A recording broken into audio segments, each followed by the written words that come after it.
নমস্কার দর্শক বন্ধুরা, আশা করি আপনারা ভালো আছেন, সুস্থ আছেন এবং পূজাবার্ষিকী করছেন।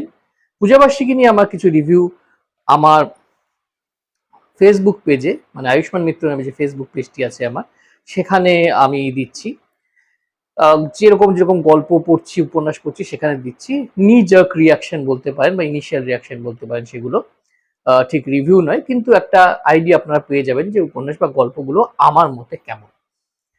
এছাড়া আমি কলকাতা থ্রিলার ক্লাবেও সেই একই রিভিউ বা ইনিশিয়াল রিয়াকশন দিচ্ছি। দুটো জায়গাতেই আপনারা সেটা পেয়ে যাবেন। আর তাছাড়া আমার চ্যানেলে তো পূজাবার্ষিকীর রিভিউ আসছেই, পূজাবার্ষিকী পরিক্রমাগুলোও আসছে। পুজোর পরেও সেগুলো চলতে থাকবে। অনেকগুলো পূজাবার্ষিকী তো, কাজেই একটু সময় লাগবে, কিন্তু সেগুলো চলতে থাকবে, আপনারা সেগুলো পেতে থাকবে। এর মধ্যে আমি একটা ক্যালকুলেটেড রিস্ক নিলাম। আসলে রিস্ক নিলাম না বলবো, আহ এর মধ্যে একটি বই পড়তে আমার কিঞ্চিত সময় লেগে গেছে। সেজন্য আমি দুটো এমন বইয়ের রিভিউ নিয়ে আসছি, যে দুটি বই আঙ্গিকে থ্রিলার এবং আমার মতে যারা পুজো দেখতে অতটা পছন্দ করেন না, বাড়িতে বসেই পুজো কাটাতে পছন্দ করেন একটি বই হাতে, তাদের জন্য এই দুটি বই আমার মতে আদর্শ বই হয়ে উঠতে পারে। আর এর মধ্যে থ্রিল আছে, এক্সাইটমেন্ট আছে, কোথাও একটা সামাজিক বার্তাও রয়েছে। সেজন্য দুটো বইকে আমি একসাথে এই ভিডিও রিভিউ করছি। দুটো বই যথেষ্ট সাড়া ফেলেছে পাঠক মহলে। হয়তো বেশ কিছু রিভিউ আপনারা পড়েও ফেলেছেন, দেখেও ফেলেছেন। আমি এই বইগুলোর অন্য কিছু অ্যাসপেক্ট নিয়ে আলোচনা করব, যেগুলো আমার বিশ্বাস অন্যান্য ভিডিওতে হয়তো ততটা বিস্তারিতভাবে আলোচনা হয়নি। তাহলে দেখা যাক বইগুলো কি কি। প্রথম যে বইটি নিয়ে কথা বলবো সে বইটির নাম হচ্ছে নিষাদ। এটি লিখেছেন পিয়া সরকার, আর এটি প্রকাশ করেছেন অন্তরীপ পাবলিকেশন। এই নিয়ে আমি মানে এর বইটির কে প্রচ্ছদ দেখেছেন এবং বইটির মুদ্রিত মূল্য কত, সেই নিয়ে খুব বিস্তারিত আলোচনা যাচ্ছে না। তাও আমি চটপট বলে ফেলি যে এই বইটির মুদ্রিত মূল্য হচ্ছে 450 টাকা বা 450 টাকা, এবং প্রচ্ছদটি এঁকেছেন সুবিনয় দাস। প্রচ্ছদটি খুব চিত্তাকর্ষক, খুব অন্যরকমের একটি প্রচ্ছদ, দেখতে পাচ্ছেন।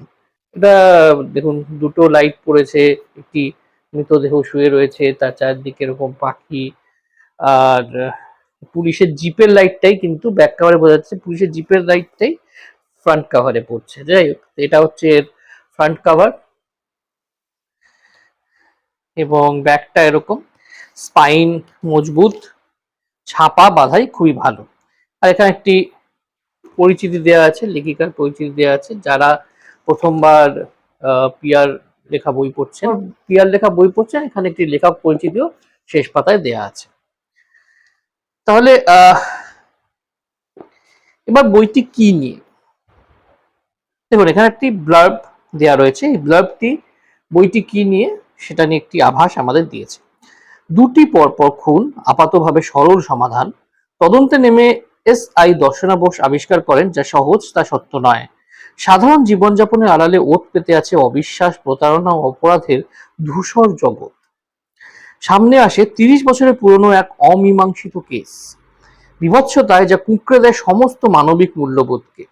চরম ধূর্ত প্রতিপক্ষকে বুঝে নিতে নিতে দর্শনা মুখোমুখি হন এমন এক সত্যের যার জন্য তিনি নিজেও প্রস্তুত ছিলেন না।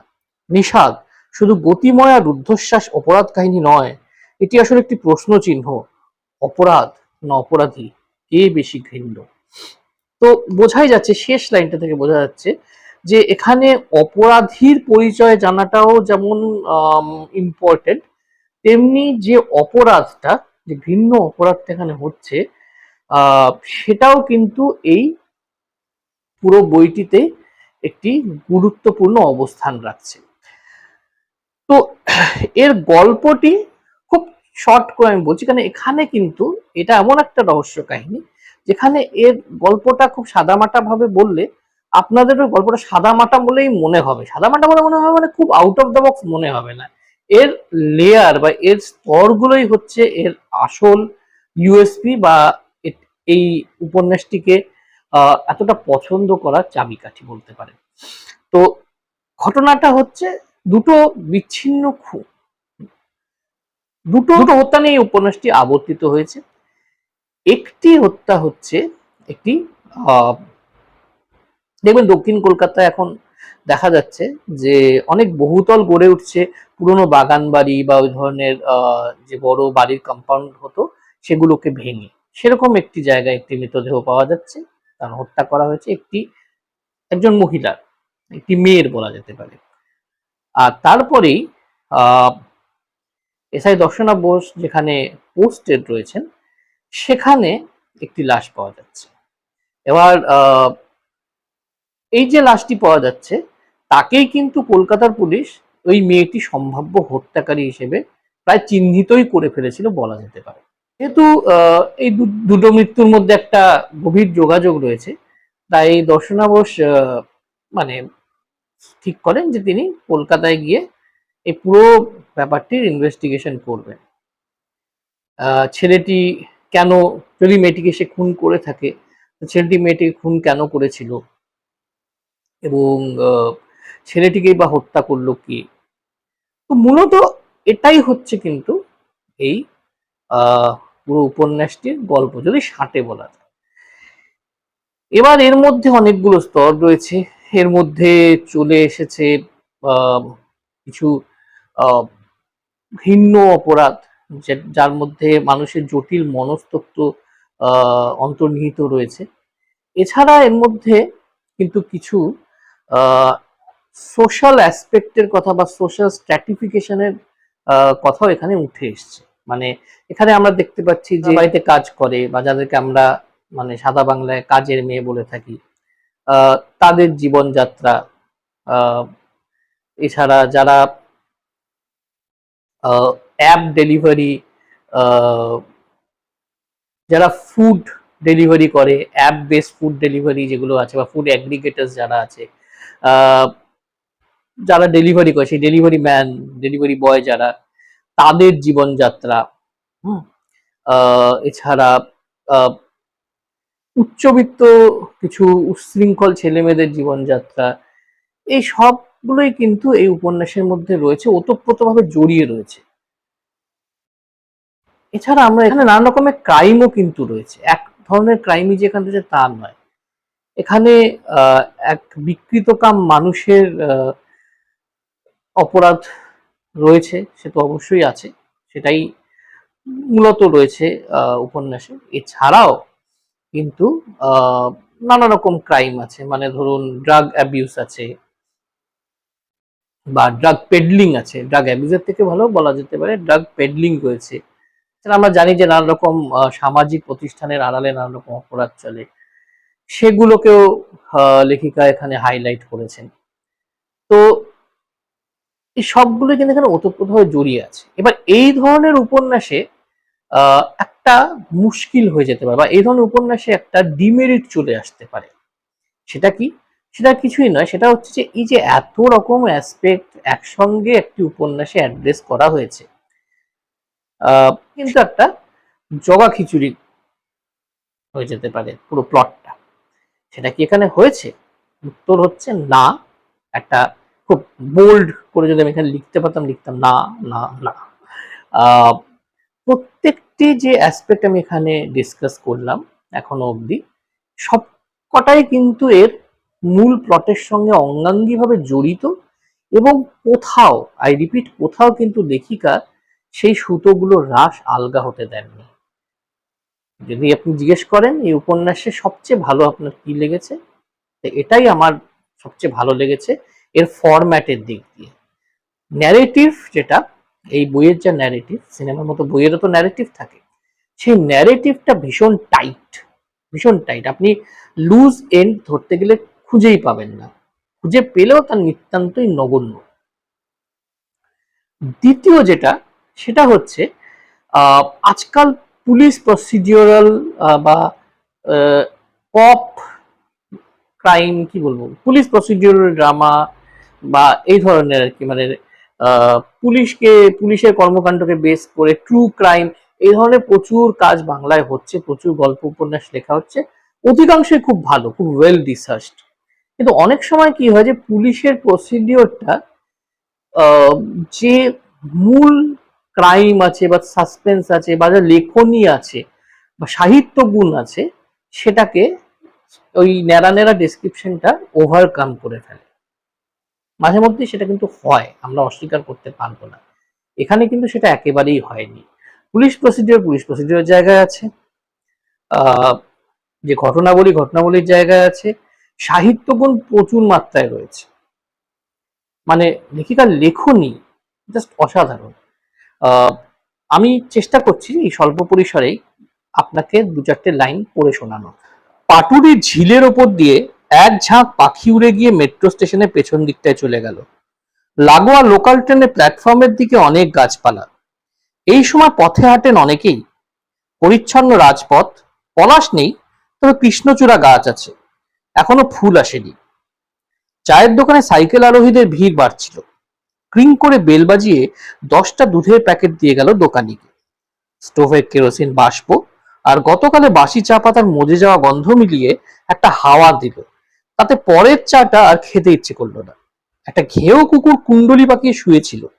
তাকে বিস্কিট খেতে দিলে শুকে মুখ ফিরিয়ে নিল। বিজন একটা সিগারেট ধরালেন। এই যে বর্ণনাটা, যারা পাটুলি বৈষ্ণবঘাটা ওই অঞ্চলে যাননি তারা যে আইডিয়াটা পাবেন যে সেই জায়গাটা পরিবেশ কেমন, সেই সিচুয়েশনটা কেমন, সেই জায়গাটার মানে ভৌগোলিক বর্ণনা বলতে পারেন, বা জায়গাটার একটা যে বর্ণনা দিয়েছেন ভীষণ বাস্তবিক বর্ণনা। কেননা আমি যেহেতু পাটুলিতে একাধিকবার গেছি, আমার অফিস কাছাকাছি ছিল, এমনিতেও রাস্তা দিয়ে যেতে যেতে গেছি, হেঁটেছি ওই রাস্তা দিয়ে, তাই জন্য আমি জানি যে বর্ণনাটা কতখানি পারফেক্ট এবং কতটা সুন্দরভাবে এটা বোঝানো হয়েছে। মানে আপনার মানসপটে একটা ছবি মানে ফুটে উঠবে। এবং এটা কিন্তু একটা তুরুপের তাস এই উপন্যাসের, আমি বলবো। সাধারণত রহস্য উপন্যাসে সেটা অনেকে রাখেন না, হয়তো ওটাকে মানে রাখাটা বাহুল্য বলে মনে করেন। কিন্তু কি সিনেমা কি বই, এটা কিন্তু আজকাল যে কোনো থ্রিলারের একটা অন্যতম উপাদান, মানে মডার্ন থ্রিলারের একটা অন্যতম উপাদান। আপনি যে ওয়ার্ল্ডটা বিল্ড করছেন, সেই ওয়ার্ল্ডটা বিল্ড করার জন্য এই ধরনের বর্ণনা কিন্তু ভীষণ ভীষণ জরুরি। যেটা কাহানি সিনেমার প্রশংসা করতে গিয়ে স্বয়ং সৌমিত্র চট্টোপাধ্যায় বলেছিলেন। আমি আগেও বোধহয় একটা দুটো ভিডিওতে বলেছি এবং এটা আমার মনে কিন্তু দাগ কেটে গেছে। উনি বলেছিলেন যে যখন কাহানির একটা সার্থকতা, কাহানি সিনেমাটার আপনারা যদি দেখে থাকেন, তার সার্থকতা কোথায়? সার্থকতা হচ্ছে গল্পটা তো খুবই টুইস্টেড, খুব থ্রিলিং বটেই, কিন্তু তার সঙ্গে যে কলকাতার অলি গলি, ছোট ছোট জায়গা, এমনকি একটা গেস্ট হাউস, সেগুলো যে একটা চরিত্র হয়ে উঠেছে এবং সেটা ন্যারেটিভকে পুশ করেছে, সেটা কিন্তু ভীষণ ইম্পর্টেন্ট। এবং সেটা মডার্ন সাহিত্য এবং সিনেমায়, বিশেষ করে থ্রিলারে, সেটা থাকাটা কিন্তু এখন বাঞ্ছনীয়ই বলা যেতে পারে। এটা কিন্তু আমার মনে হয় সব থ্রিলার রাইটারদের একটু মাথায় রাখা উচিত। তাতে হয়তো পৃষ্ঠার সংখ্যা বাড়বে, কিন্তু বিশ্বাস করুন ফ্লো একদমই কমবে না। এবং প্রিয়া সরকার সেটা খুব ভালো করে বুঝতে পেরেছেন, নিজে অনুধাবন করেছেন এবং সেটাকে একদম যথাযথ মানে তার উপযোগ করেছেন, তার যথাযথ প্রয়োগ করেছেন এই উপন্যাসে। এটা এটা আমার আরেকটা অ্যাসপেক্ট, আরেকটা দিক উপন্যাসে যেটা আমার দুর্দান্ত লেগেছে। আরেকটা জিনিস যেটা আমার খুব ভালো লেগেছে, সেটা কিঞ্চিত পার্সোনাল, তাও আমি আপনাদের সঙ্গে শেয়ার করতে চাইবো। এখানে একটা বিকৃত কাম মানুষ রয়েছে, তাকে রহস্যের মেঘনাথ, তিনি লাস্টে তাকে ধরাও হচ্ছে, দেখছি না চিন্তার কোনো কারণ নেই। এই যে বিকৃত কাম মানুষটি যে ধরনের অপরাধ করছে, যে ধরনের ঘৃণ্য ক্রাইম সে করছে, তার মনস্তত্ত্বটা দেখে খুব ভালো করে বোঝার চেষ্টা করেছেন। এবং যারা এই ধরনের ক্রাইমের ভিকটিম হয় তাদের উপর দিয়ে কি যায়, এই ব্যাপারটা ভুক্তভোগী আমিও। হ্যাঁ, সেজন্য হয়তো আমি এই উপন্যাসের ওই যে অ্যাসপেক্টটা, সেটা আমি না খুব মন থেকে ফিল করতে পেরেছি। এবং হ্যাঁ, পড়তে পড়তে ইমোশনালও হয়ে যাচ্ছিলাম, পালিয়ে যাওয়ারও চেষ্টা করছিলাম, বইটাকে বন্ধ করে রাখছিলাম। কিন্তু বিশ্বাস করুন, এটা আমি খুব কম উপন্যাসের মধ্যে একটা যেটা আমি এক নাগাড়ে পড়ে শেষ করেছি। কারণটা এটাই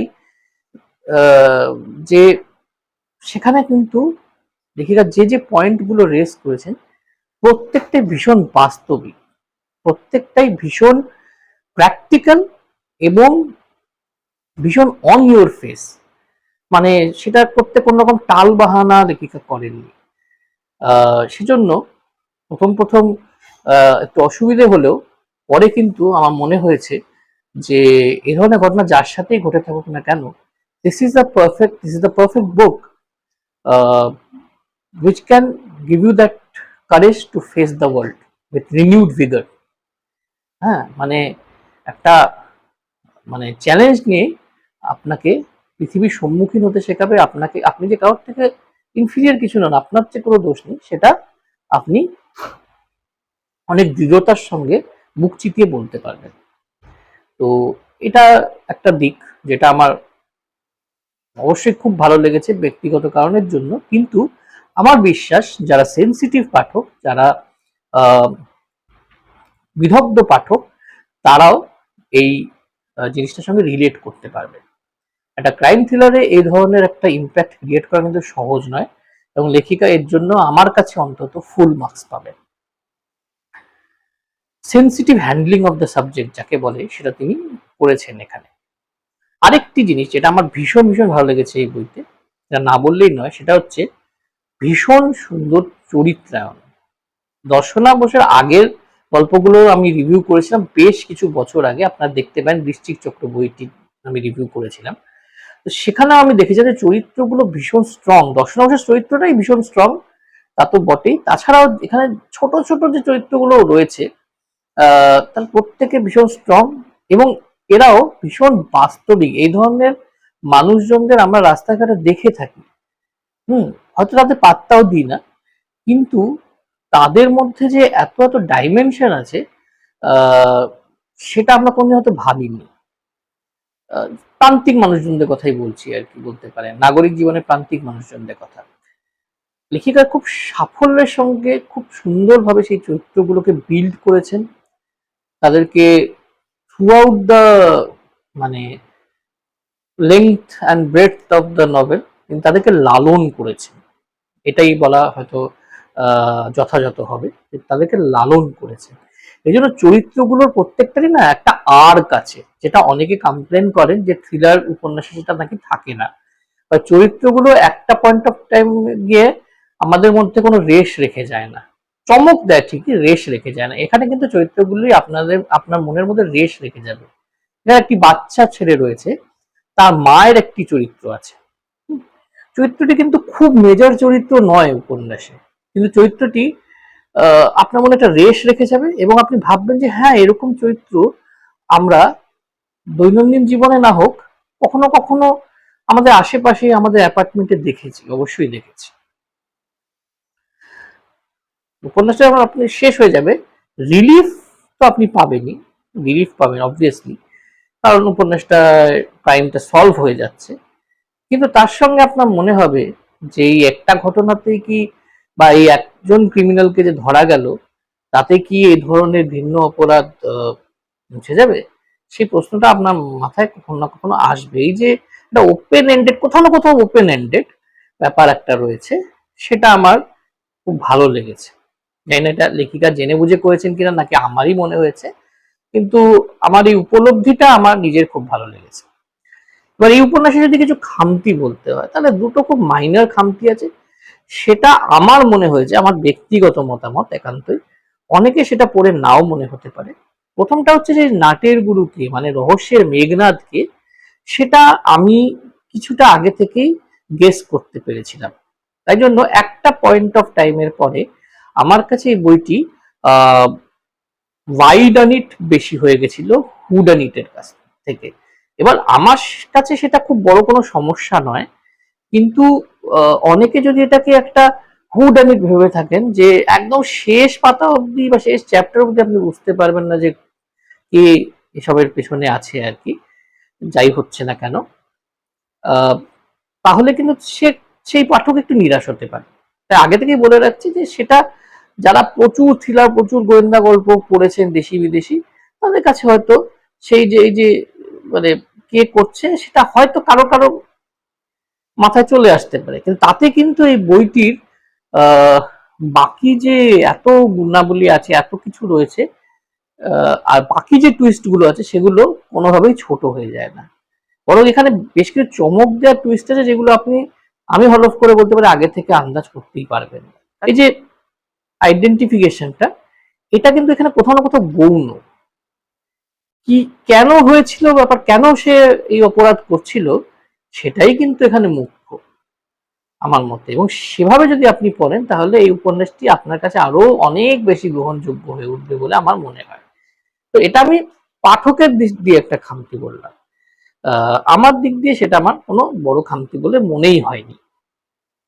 একটা যেটা ছোট খামতি আমার মনে হয়েছে সেটা লেখিকার কোনো দিক দিয়ে নয়, এটা আমি বলবো প্রকাশনার দিক দিয়ে হয়েছে, বা বইটার যে ফরম্যাট সেদিক দিয়ে হয়েছে। যেহেতু বইটা একটা গতিশীল টান টান থ্রিলার এবং এত দারুণ দুর্দান্ত কিছু চরিত্র আছে, এত বেশ কিছু অ্যাকশন রয়েছে, বইটিতে ছবি আরো কিছু ছবি থাকলে আমার মনে হয় ভালো হতো। এটা একদম প্রোডাকশনের দিক দিয়ে আমি একটা মাইনার খামতি বললাম। যেহেতু অন্তরীপের প্রোডাকশন এমনিতে এত ভালো, কাভার পেজ এত সুন্দর, ছাপা ভালো, বাঁধাই ভালো, ছাপা আপনারা অনেকবার দেখে নিতে পারেন, ফন্ট সাইজও যথাযথ, পড়তে কারোরই খুব একটা অসুবিধে হওয়ার কথা নয়। তো এই আরেকটু বেশি অলংকরণ থাকলে ভালো হতো আর কি। তো নিষাদ আমার মতে বাংলায় পড়া সেরা সাইকোলজিক্যাল থ্রিলারের মধ্যে একটি আমি ডেফিনেটলি বলবো। এবং যেটা বললাম যে শুধু থ্রিলার বলে পড়লে ভুল হবে, মনস্তাত্ত্বিক উপন্যাসও বটে, এবং একটি সমাজে একটি আয়নাও কোথাও না কোথাও এটা অবশ্যই।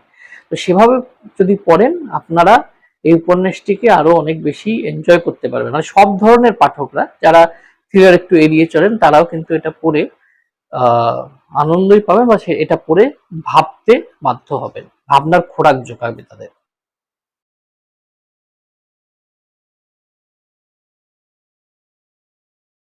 এরপর যে বইটি নিয়ে আমি আলোচনা করবো সেটি একটি সুদীর্ঘ বই, বিশাল মোটা একটি বই, 899 টাকার বই। প্ল্যাটফর্ম এটি প্রকাশ করেছে, লাল পলাশ ও বন্দুক রহস্য সোমদা সিরিজের এটি প্রথম খণ্ড।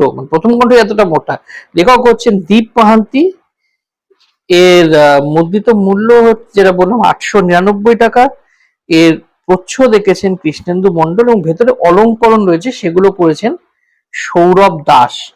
এই বইটি অনেকগুলো চ্যাপ্টারে বিভক্ত। বইটিতে অনেকগুলো চ্যাপ্টার রয়েছে, অনেকগুলো পর্ব রয়েছে, 1 2 3 4 5 6 7 8 9 10 11 12 13 মোট 14টি পর্ব রয়েছে। এভাবে রয়েছে, দেখুন আমি এখানে দিয়ে দেবো। আত্মহত্যা, পর্ণমোচন, সাংখ্য সন্ধান, মুখচ্ছবি, নক্ষত্র পতন, উন্মাদের গান। মানে প্রত্যেকটা টাইটেলই এরকম আমার মনে হয়েছে যে সেলফ সাফিসিয়েন্ট, সেটা সেই আলোচনা আমি পরে আসছি। এছাড়াও ভীষণ ক্যাচি, মানে এই প্রত্যেকটা টাইটেল দিয়ে কিন্তু একটা করে বই বের করা যেতে পারে আর কি। খুব সুন্দর। এবং এই ধরনের কিছু ইলাস্ট্রেশন রয়েছে, মিনিমালিস্ট কিন্তু খুব এফেক্টিভ আমার মতে। এর বাঁধাই ছাপা খুবই ভালো, কাগজের কোয়ালিটি, পেপার কোয়ালিটি ভীষণ ভালো, স্পাইনও বেশ বলিষ্ঠ। এবার এখানে দীপ মাহান্তির একটি লেখক পরিচিতি রয়েছে। 21শে অগ্রহায়ণে তার জন্ম, এবং হাস্য কৌতুক দিয়ে কিন্তু তিনি আত্মপ্রকাশ করেছিলেন আর কি ক্লাস 4-এ পড়তে। এক স্কুল থেকে অন্য স্কুলে গেছেন, এক চাকরি থেকে অন্য চাকরি করেছেন, প্রচুর অভিজ্ঞতা আছে। এরকম যাদের একটু একটু ভবঘুরে জীবন হয়, মানে আমিও তাই, আমারও তাই ছিল, প্রচুর জীবনে নানা রকমের অভিজ্ঞতা হয়, টক মিষ্টি ঝাল, ওনারও হয়েছে। 2014 সালে উনি কবিতা দিয়ে শুরু করেছেন, প্রথম প্রকাশিত কিন্তু তার কবিতা হয়েছে। তারপরে 15 সাল থেকে উনি প্রতিলিপিতে লেখালেখি শুরু করেছেন, যেটা কিন্তু এখন অনেক লেখকের ক্ষেত্রে একটা ব্রিডিং গ্রাউন্ড। এবং তার 2021 সালে প্রথম বই বেরিয়েছিল, সেটার নাম হচ্ছে ত্রিশঙ্কু রহস্য এবং সোমদা। এটা নিয়ে আমি আগেও বলেছি, এই বইটিকে আমি রেকমেন্ডও করেছি, খুবই ভালো বই। এবার এই বইটি নিয়ে তিনি এসছেন। এছাড়া লেখকের একটি উপন্যাস কিন্তু এবার প্ল্যাটফর্মে বেরিয়েছে, এবং প্ল্যাটফর্ম পূজাবার্ষিকীটা তিনি সহ সম্পাদনা করে থাকেন। এবার গল্পটা কি নিয়ে একটা ব্লার্বটা একটু পড়ে দেখি। গোয়েন্দা কাহিনী গতানুগতিক ধারাকে ভেঙে এক অভিনব চেষ্টা এবং পরীক্ষা নিরীক্ষার ফসল লাল পলাশ ও বন্দুক রহস্য। এই দীর্ঘ উপন্যাসের প্রথম খণ্ড লিখতে লেখক সময় নিয়েছেন 4.5 বছর। যেখানে প্রেম আছে, আবার মৃত্যুর রহস্য সমাধানও আছে, আছে সামাজিক জীবনের প্রেক্ষাপট, তেমন মানুষের মনের ভেতর চলতে থাকা হাজার কথা, হাজার প্রশ্ন, মনস্তাত্ত্বিক দিক। আসলে রহস্যময় শুধু খুন খারাপি, চুরি ডাকাতি সম্পর্কিত ধারণা থেকে বেরিয়ে লেখক সমাধান করতে চেয়েছেন মানুষের মনের রহস্য। এই যে লাস্ট লাইনটা না, এই লাস্ট লাইনটাই হচ্ছে কিন্তু এই উপন্যাসের সবচেয়ে বড় ইউএসপি। এবং এটি লেখক মাকে, তার স্ত্রীকে এবং খুব ভালো একজন লেখিকা, খুব নাম করেছেন এখন, সাথী দাস, ওনার একটি উপন্যাস নিয়েও আমি একটা রিভিউ করব। যাই হোক, তো সাথী দাসকে উনি এটা ডেডিকেট করেছেন। তারপর একটা খুব সুন্দর, এখানে সুন্দর একটা জিনিস আছে, সেটা হচ্ছে কেন আপনি সন্ধ্যা পড়বেন। সন্ধ্যাকে নিয়ে যে গল্প উপন্যাস, আপনি কেন পড়বেন, কি এমন বিশেষত্ব আছে। হ্যাঁ,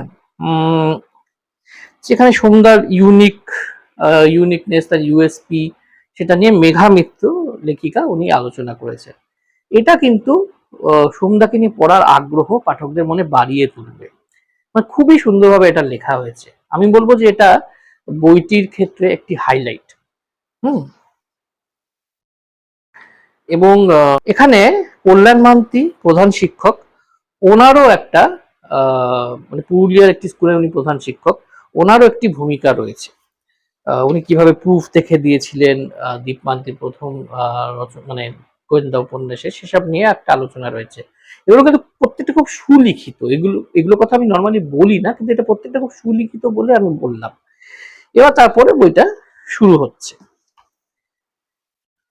এটা বেসিক্যালি কি, এটাও আপনাকে আমি খুব ছোট করে বলছি, কারণ এটা কোনো ইউনিডাইমেনশনাল উপন্যাস নয়, কিন্তু একটা ডেফিনেটলি একটা স্কেলিটাল স্ট্রাকচার তো আছে গল্পে। সেটা আপনি একজন মানুষের ঝুলন্ত মৃতদেহ, লাশ পাওয়া যায়, গাছে গাছে ঝুলছে মৃতদেহটা, ঠিক সেভাবেই 22 বছর পরে আরেকজন মানুষের সেভাবে মৃতদেহ পাওয়া যায়, ঠিক একইভাবে। প্রশ্নটা দুক্ষেত্রে এক, যেটা আত্মহত্যা না এটা খুন। কারণ অত উঁচুতে গাছের ডালে, গাছে উঠে অত উঁচু থেকে সুইসাইড নর্মালি মানুষ করে না। এবং মানে তার মধ্যে একজনের হাত রীতিমতো কাঁপতো, এরকম কাঁপা হাতে অত উঁচুতে ডালে দড়ি বেঁধে তার মধ্যে সেটা দিয়ে ঝুলে পড়া, মানে খুবই একটা ইনপ্রবেবল ব্যাপার। তাহলে কি এটা খুন? এই প্রশ্ন নিয়েই গোটা উপন্যাসটা। এবং দুক্ষেত্রে খুন হয়েছেন বেশ রেসপেক্টেবল মানুষ আর কি। মানে একজন হচ্ছেন প্রাক্তন ব্যাংক ম্যানেজার, আরেকজন হচ্ছেন একজন স্কুল শিক্ষক, প্রাইমারি স্কুলের শিক্ষক। তো কে করবে রহস্যের সমাধান? রিক ও মিঠি, মানে সন্ধ্যার ভাই রিক, তার প্রেমিকা মিঠি, নাকি সন্ধ্যা ফিরবেন, সন্ধ্যা প্রত্যাবর্তন ঘটবে এবং সন্ধ্যা এই এই রহস্যের সমাধান করবে। মূলত এই হচ্ছে গল্প, ঠিক আছে। এবার এই যে গল্পটা, এর মধ্যেও কিন্তু প্রচুর স্তর রয়েছে, না হলে এত দীর্ঘ উপন্যাস এই প্লটের ওপর লেখা অসম্ভবই হতো। তো দেখা যাক কি কি আমার ভালো লেগেছে এই উপন্যাসে। ভালো লাগার সংখ্যাই বেশি।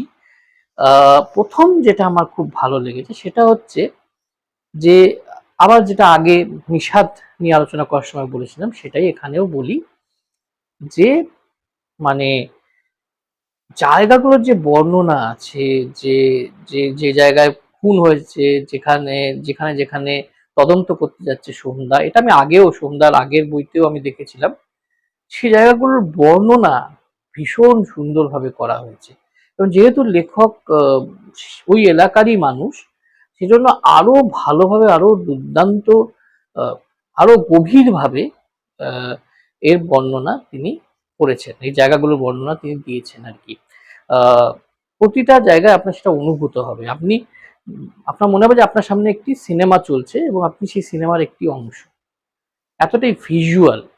এবং সচরাচর আমরা যে গল্পটা গোয়েন্দা গল্প উপন্যাস পড়ি, বিশেষ করে আজকাল, সেখানে কিন্তু এই জিনিসটা কমই থাকে।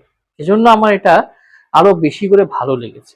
এবং পুরুলিয়ায় আমি একবারই গেছি, খুব বেশি পুরুলিয়া আমার এক্সপ্লোর করেনি, কিন্তু আমার খুব ভালো লেগেছিল জায়গাটা। জায়গাটার মধ্যে না একটা অদ্ভুত রহস্যময়তা এমনিতেই আছে।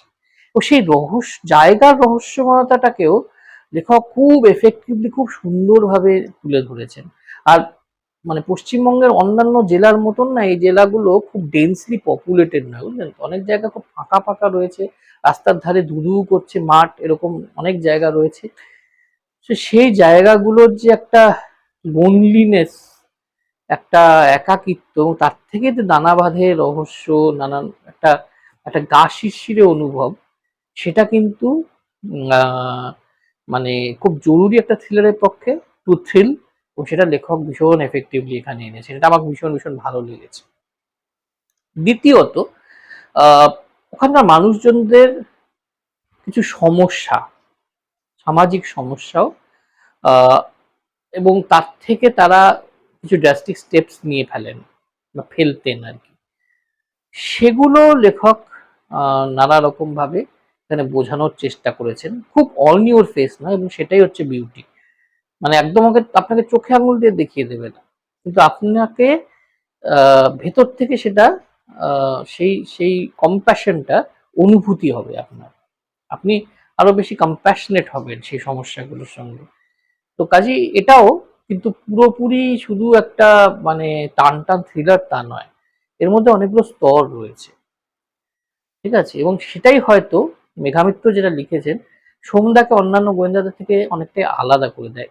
এই মানুষটা না অনেক বেশি রক্ত মাংসের মানুষ, এই মানুষটা খুব সুপার হিউম্যান কোয়ালিটি এর মধ্যে নেই, অনেক বেশি রক্ত মাংসের মানুষ, অনেক বেশি মাটির কাছাকাছি মানুষ। সেটা আমার খুব ভালো লেগেছে। চরিত্রায়ন তো খুবই ভালো, মানে প্রত্যেকটি ক্যারেক্টার বিল্ডিং, তার বিল্ড আপ এবং তার যে আর্ক রয়েছে খুব ভালো, খুব ভালো।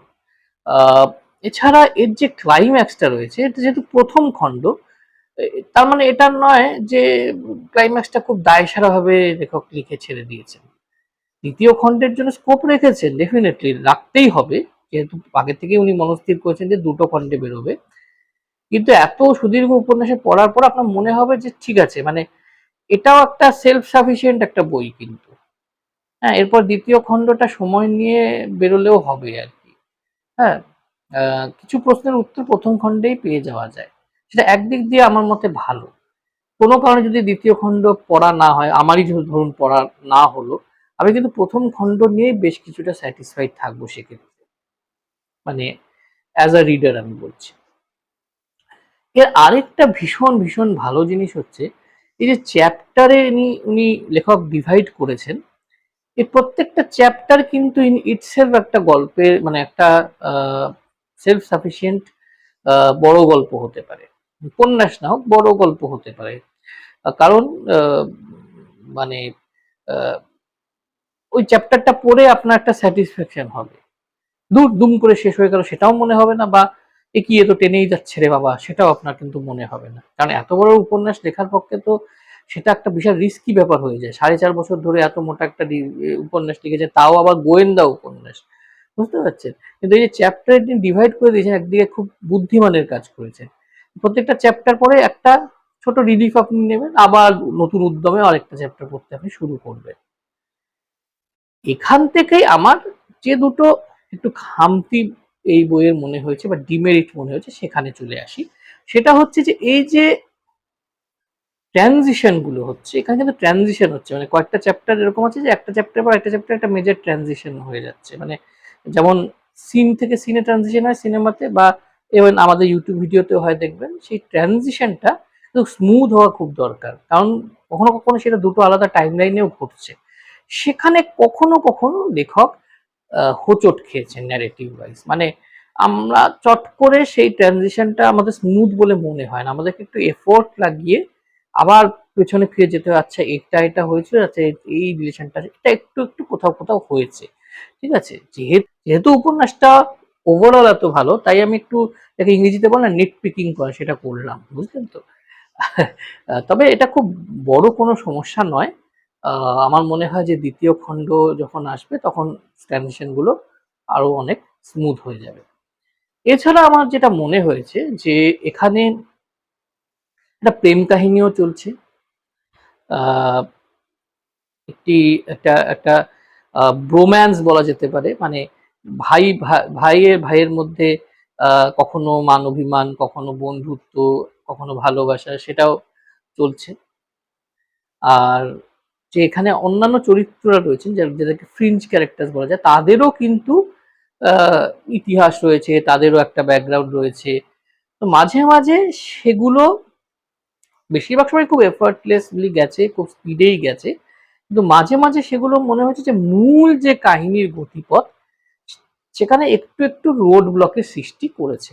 সেটা খুব কম জায়গায়। ধরুন উপন্যাসটা আমি 100% এরকম করে ধরি, তো সেই 100%-এর মধ্যে হয়তো ওই ওই 15 to 20% জায়গায় এটা হয়েছে। তো সেই সেই জিনিসগুলোই আছে। এবার দেখুন কোনো উপন্যাসই তো পারফেক্ট হয় না। মানে আমিও তো একজন পাঠক, পাঠকের জন্য কোনো উপন্যাসই একেবারে 100% পারফেক্ট খুব কম সময়ই হয়। হুম, কিন্তু আমার মতে এই যে উপন্যাসটা, তার থেকে বড় কথা এই যে চরিত্রটা সোমদা, এই দুটোই মানে লোকে আজ যত না আলোচনা করছে, আজ থেকে 10-15 বছর পর তার থেকে বেশি আলোচনা করবে। যেমন আমি সলিল চৌধুরী, আর ডি বর্মন, হুম, এদেরকে যেমন আমি ট্রেন্ড সেটিং কম্পোজার বলে মনে করি। মানে তাদের নিয়ে আলোচনা সেই সময় লোকে যত না করতো, তার 5-10 বছর পরে সেই গানগুলো নিয়ে কিন্তু বেশি আলোচনা হয়েছে। এটা আমার মনে হয় আর কি, অ্যাজ আ মিউজিক লাভার। তেমনি as a thriller lover or as a book lover আমার মনে হয়েছে যে এই দুটি উপন্যাসই এমন, আজকে যত না আলোচনা হচ্ছে এই বইগুলো নিয়ে, 5-10 বছর পর তার থেকে বেশি আলোচনা হবে। তো এগুলো হচ্ছে দুটোই নিজ নিজ ক্ষেত্রে ট্রেন্ড সেটিং উপন্যাস।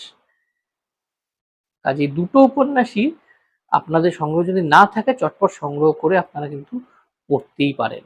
যেগুলো আমি খামতিগুলো বললাম, সেগুলো এই জন্যই বললাম কারণ মানে কারণ তাদের পরবর্তী যে উপন্যাস তারা লিখবেন, এই লেখক আগে যে বইটি ডিসকাস করলাম, লেখিকা পিয়া সরকার এবং দীপ মাহান্তি, তারা যখন ফিউচারে উপন্যাস লিখবেন দর্শনা বোস এবং সোমদাকে নিয়ে, তখন তারা যাতে আরো বেশি পারফেকশন আনতে পারেন। আহ, এইটুকুই বলা। আপনাদের কেমন লাগলো? একটু দীর্ঘ আলোচনা হয়ে গেল হয়তো, কিন্তু আমার মনে হয় যে দুটো উপন্যাসই আমি ডিটেলে আলোচনা করতে পেরেছি, ডিসকাস করতে পেরেছি।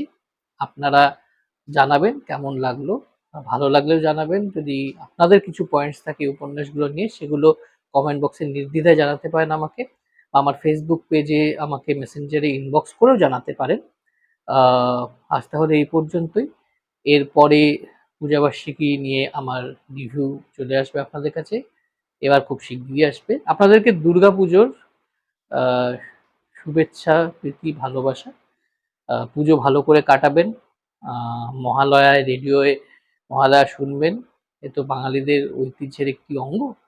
তাই এই ঐতিহ্যের সঙ্গে সবাই ওতপ্রোতভাবে জড়িয়ে যাবেন। আহ, ভালো কাটাবেন পুজোটা। শুভরাত্রি। টাটা।